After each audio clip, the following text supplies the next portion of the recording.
Hello everyone and welcome back to Crypto's News. It is me, Omar Bam, aka Crypto, here to present to you what is happening in crypto today that you need to be knowing about, and I feel absolutely blessed and humbled to still have so many of you coming back to watch the show. We've been through so much throughout the years, but I couldn't have done it without you guys, so I appreciate you returning for your aggregated cryptocurrency goings on, and I just can't express the gratitude for that. So let's go ahead and start looking at what's going on, just diving straight into things. So we got quite a hit today when it came to cryptocurrency markets. As you can see, Ethereum down 8.5%, Bitcoin down 4.4%, and red across the board. This is driven by comments by the Federal Reserve. So we knew that the Federal Reserve chairman and other bankers were going to be meeting at Jackson Hole, and they were going to be saying some sort of commentary. This commentary did come out, and it seems to have been digested in a rather negative way for the market. I don't know why they're so surprised, but markets seem to be surprised anyway, where you have the biggest plunge, over 1,000 points in the Dow Jones Industrial Average in over 3 months. You have it down 3.03%, the S&P 500 down 3.37%, and NASDAQ down even more than that, almost 4% at 3.94%. Yeah, it looks like Jerome Powell said that there's probably going to be more pain for consumers. He said that while higher interest rates, slower growth, and softer labor market conditions will bring down inflation, they will also bring some pain to households and businesses as they seek to continue to tighten rates here, and have signaled that they don't plan to reverse course until some sort of appropriate level where that might be the necessary thing to do. But we will keep at it until they're confident the job is done. So this is again being taken as very hawkish by the markets, even though we've had folks come out and basically allude to the fact that the Fed wasn't going to be reversing course anytime soon. Still, they might have to have their hands changed if some sort of crazy thing happens in the market, or I suppose something could happen around midterm elections. But so far it seems like they're just trying to continue to tighten, and it looks like a 75 basis point hike seems to be what markets are now pricing in, rather than a 50 basis point hike that they might have previously. Not too much of a surprise for most of us, but still, it was quite a reaction for the markets. I think it was quite surprising on a day like this. Not even an official Federal Reserve meeting, but just some commentary out of Jackson Hole, which is giving us a sense of direction. But that is primarily what drove markets today. I think a lot of folks are out there trying to buy the dip. They're saying that this sell-off was much bigger than what should have been necessary. So let me know what you guys think and what you're all doing. Hey, what's going on, Josh? What's going on, Kevin? Thank you for joining me here, guys. So, oh yeah, I didn't wish to mention this in regards to Ripple. So the Ripple folks were very excited. I don't know why they're excited. To me, this would be kind of negative, actually, if I saw that that the Ethereum Foundation was on the official page for partners at the World Economic Forum, which Robert Kiyosaki, author of Rich Dad Poor Dad, calls not WEF, but he calls it the WTF. They have even announced how it would be better to have a much lower population in the future. These are people who basically run the modern world, I guess you could call it, led up by partnerships with governments and corporations. So you have a merger of the private and the public. A really interesting thing going on here. But a new partner, if you actually go over to their website, is Ripple. So you go down to R and you will see that Ripple is there.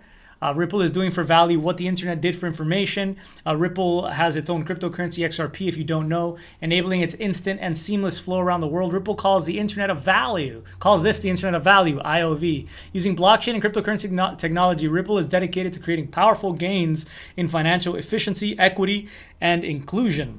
So, I mean, it sounds almost like doublespeak here. Maybe they want the exact opposite of that. I don't know. In addition, Ripple is developing and enabling the future use cases that will catalyze the new digital economy for governments, businesses, and consumers. I do find it interesting that in this, they put people last. Like, it's not about the consumers. It's about the governments first, the businesses next, and lastly, the consumers, yeah, as an afterthought. But just wanted to give you a heads up on that. People were talking, this was news that came about 2 days ago as people started to realize that Ripple was indeed listed there as a major partner for the World Economic Forum. And that's pretty much all I'm seeing here on this page. Wanted to share that with you guys. Oh, you're missing the blue wrench. I will absolutely. I can't believe you don't have a blue wrench there. There we are. Cool.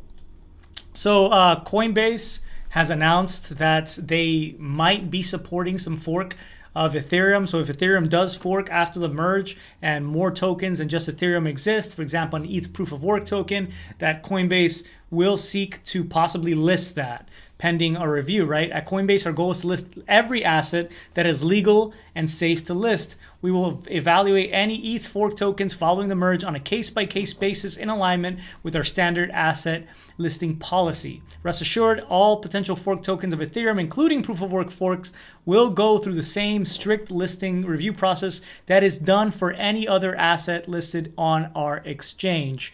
So not too much of a surprise there, but I think a really good one, because I remember when Ethereum forked from Ethereum to Ethereum Classic, there was confusion about support, and it took a long time before Ethereum Classic was supported by Coinbase. So if you had Ethereum parked or ETH tokens parked on Coinbase and you had wanted access to your Ethereum Classic tokens, that was not going to be available for you for a very long time unless you held those assets in your own.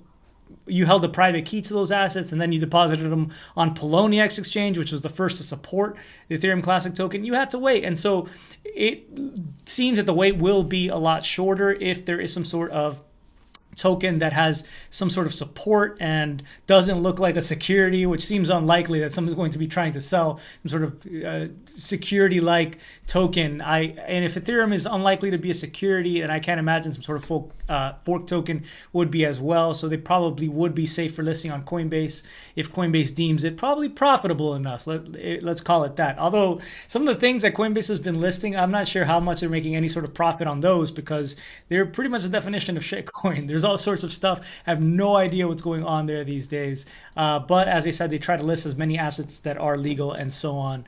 Hey, what's up, Liam? Nice to see you. What's up, Goat Farmer? Nice to see both of you. Coinbase staked ETH. So I mentioned that this was launching and becoming available to more and more Coinbase customers. This is basically like STF or the Rocket Pool version of ETH, where you basically stake your Ethereum tokens with whatever platform, in this case Coinbase, and those are not going to be available until the Shanghai withdrawals are enabled 6 to 12 months after the merge takes place. And so what they do is they give you this other token if you want. You basically trade your staked ETH that would not be able to be moved for some other token, in this case CBETH, and then that you can take to some sort of exchange like Uniswap, and you can sell it, or you can stake it there to be like a liquidity pool provider and get some sort of rewards. But it allows you to basically get some sort of liquidity on your ETH. So this has been trading, and it's been somewhat volatile actually since launch. It launched around 0.95, as you can see, so about 95% of value CBETH of ETH. But now it's really been closer to 8 to 9% of a discount to ETH's price. So what does this mean? This means if you were willing to wait for the withdrawals for Ethereum 2.0, you could basically buy up a bunch of cheaper ETH at a 9% discount from real ETH that would eventually allow you to get the full value of ETH as we get to those withdrawals enabled. This is expected to go up from obviously 0.91. It could continue to drop. Although I imagine there's a lot of buyers here. Ethereum has a lot of confidence. Ethereum community has a lot of confidence that the merge is going to go fine, and that withdrawals will eventually be taking place. But in the event that they don't, then I suppose that there would be some sort of hit to these buyers of CBETH tokens. But it seems like a really nice arbitrage opportunity where basically you could, if you didn't need that cash right away, you were willing to wait, you would basically buy up CBETH tokens instead, and then eventually redeem those at near to full value. I've even heard some speculation it might go over the full value, although I'm not sure why that would be the case. I guess since it accrues rewards and penalties and all that, I guess that would be why the CBETH token could possibly climb higher than ETH. But for now, it's trading at a discount, and that is a potential opportunity for people who want to buy that. Assuming that they trust that everything is going to go fine. So just wanted to present that as an opportunity for you guys. XCC, yeah, I don't know. It's surprising. There are a lot of tokens out there, older tokens like that they have not listed. I suppose they probably did look at them, or maybe there are so many tokens that Coinbase just decided to ignore some of them. I'm not sure why they won't list that one in particular. You'd have to ask Coinbase asset listing groups. Anyway, SEC has delayed VanEck's third Bitcoin spot ETF. So VanEck has been trying to get a Bitcoin ETF that would basically give exposure to all sorts of Americans who invest, for example, through their jobs, directly through a 401k into the stock market, and basically passive inflows of money weekly, bi-weekly, whenever these payments go through, into accounts that could buy a Bitcoin ETF. And this Bitcoin ETF would have actual Bitcoin ideally on reserve, and that would create a lot of demand for Bitcoin that may not have existed in the past. Now in North America, we have no such sort of Bitcoin exchange traded fund like that product, but Canada did launch one. So that has been the latest arguments from VanEck, who's been trying, again, since 2017 to get their own ETF. Others have been trying to do the same, ProShares and several other groups have been trying to get their own ETF, but so far none has been greenlit. VanEck is looking at Canada and saying, well, they got one greenlit. They have the only North American ETF, and you have American funds that have to go over there to basically invest in some sort of Bitcoin ETF. So why not just greenlight something here in the United States? But this has been postponed, some sort of decision from the SEC today prior to yesterday, to tomorrow, when they would have had to make the final decision. And now they've bought themselves 2 more months, so into October, when we're finally going to be getting the final decision on this version of the ETF, which has been filed 3 times by VanEck, first since 2017, and I believe the latest one was 2001. So a little bit of bad news there, but not too surprising. I believe there was even a Forbes article I didn't pull up here that came out today talking about how over 51% of Bitcoin trading volume is fake and fraudulent based on their own analysis. And you can look at Binance versus X Exchange, and you'll see widely different numbers for trading volume. And a lot of this is actually wash trading, people trading amongst themselves to fake trading volume and drive more people there. Yeah, not too surprising there. They're not heavily regulated, these exchanges, or they have a lot of surveillance. Not that I'm calling for more of that, but it is just the facts that Seems the SEC still sees a lot of shadiness in the markets, and that might be why they don't want to have an official ETF approved. Although the cypherpunks will tell you it's because they're scared of Bitcoin. They're scared of too much liquidity coming into it and all sorts of problems that could cause. And that's something that we've heard from other central banks in the past, saying, whoa, we need to be careful with some of these assets because they could undermine the influence of our own central banks, our own monetary authorities. These new digital currencies, we need to approach them very carefully. And if anything, ban them outright, just like the Taliban is doing, and that's why they're called the Taliban and not the tally allowed. You know what I'm saying? Yeah. Anyway, they have banned crypto in Afghanistan this month, and they have apparently shut down over 12 exchanges that are operating in their third largest city. The Taliban has apparently taken control of Afghanistan. I don't follow that too much in the geopolitics, but they have after the U.S. started pulling troops, and they have been making strict rules against cryptocurrencies. Apparently, there's been a lot more flooding of money into cryptocurrencies as a way to protect and save assets as more and more people are falling into poverty in Afghanistan. But in the town, what is it, Herat, I believe is the name of the town, they have basically been arresting a bunch of folks. This is an article here on Bloomberg.com, and this was dealers who defied orders to stop trading digital tokens, according to police officials. Most of the people who were arrested apparently are out on bail, I had read, so not too terrible, but still, central bank, according to the head of criminal investigation at the police headquarters in Herat, said the central bank gave us an order to stop all money changers, individuals, and business people from trading fraudulent digital currencies like what is commonly referred to as Bitcoin. So I don't know if he's trying to say that all digital currencies are fraudulent, because what if a central bank digital currency came out and was the only option by a government? Would that still be fraudulent, even if it was fiat, it was by government decree money? Or is he's trying to say that certain things like Bitcoin are fraudulent, but some are not? It's weird wording there, I guess you could say.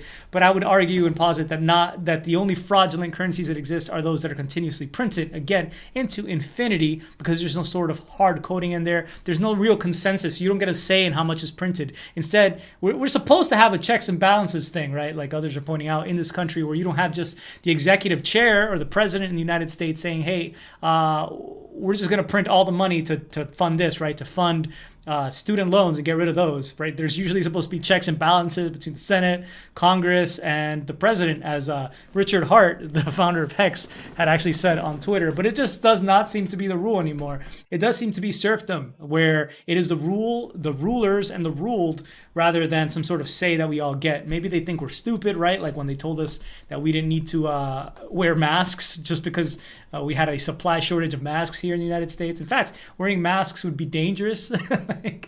It's so silly. So how are people surprised that we have less trust in institutions? This was something that I actually saw on the Lex Friedman podcast yesterday, being discussed by Liv Burry. That was a great conversation. She got into that somewhat.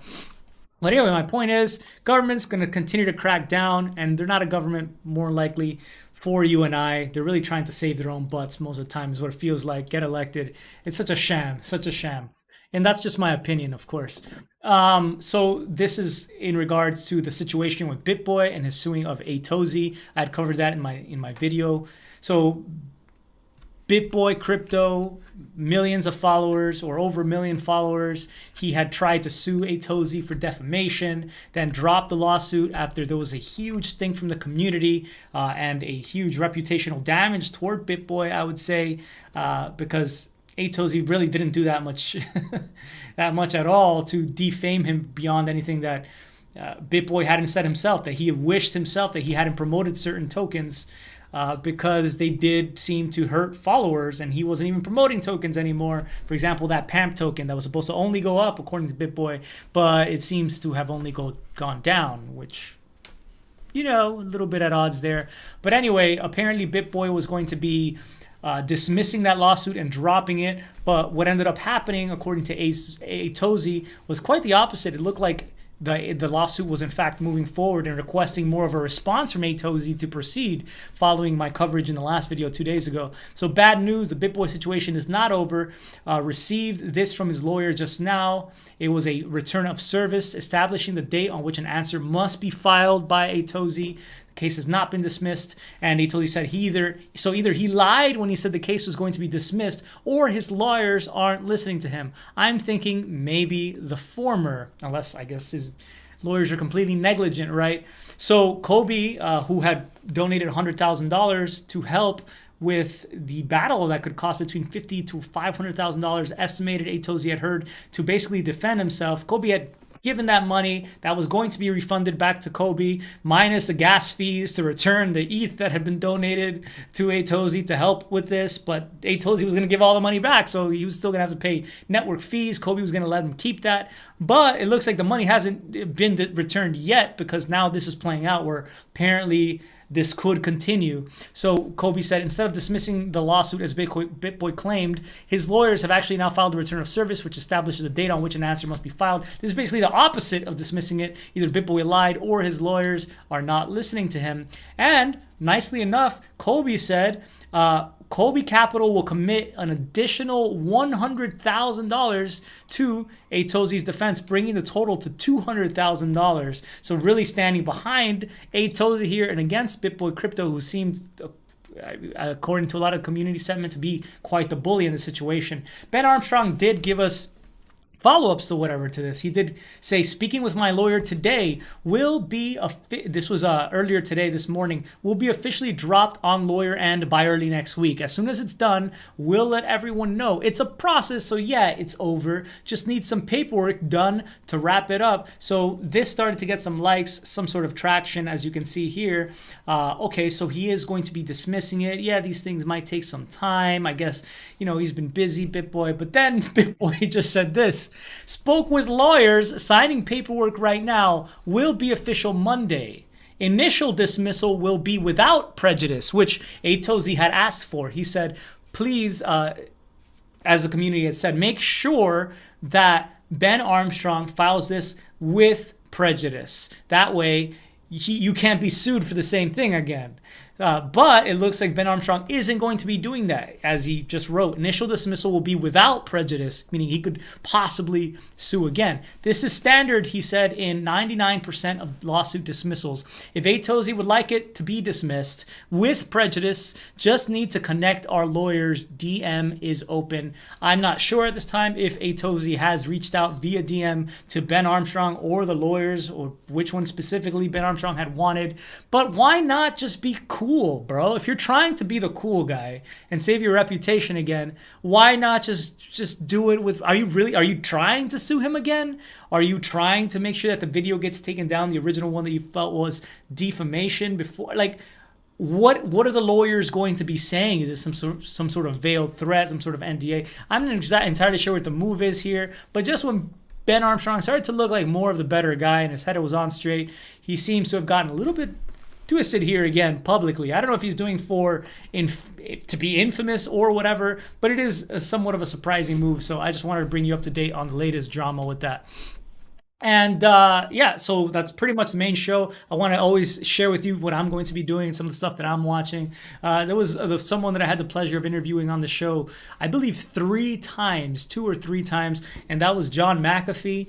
And unfortunately, he seems to have passed away, committed suicide, but it might not be the case according to this Netflix documentary. Apparently an old ex-girlfriend of his has said that he might be alive in Texas. So I want to get to the bottom of this somewhat and see from my own opinion what's going on. There's this new Netflix documentary that came out 2 days ago with its first episode called Running with the Devil, The Wild World of John McAfee. Through raw, revealing footage and interviews with fugitive tech pioneer John McAfee, this documentary uncovers new layers of his wild years on the run.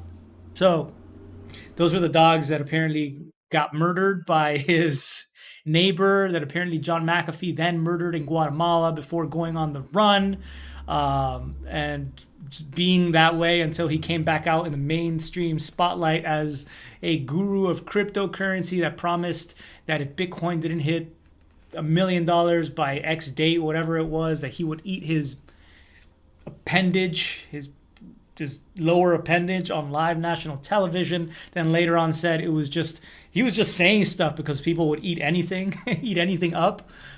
Certainly, he wasn't the one to eat anything up. But yeah, I guess the saga continues. He became some of a legendary figure in the space, if only for his meme potential, which he seemed to really kind of embrace.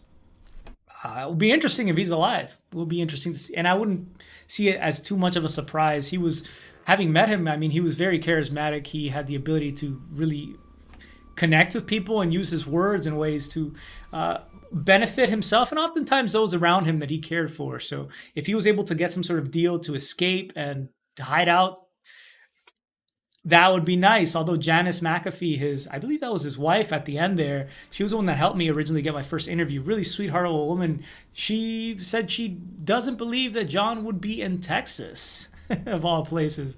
And I like what Evan Van Ness, who frequently shows up here in the chat, had to say. Evan Van Ness said that John McAfee seems like more of a Florida man to him, which, I mean, if you've heard about the myths of the Florida man, that should immediately strike you as possible. So we'll finish with a quote of the day here by Unknown.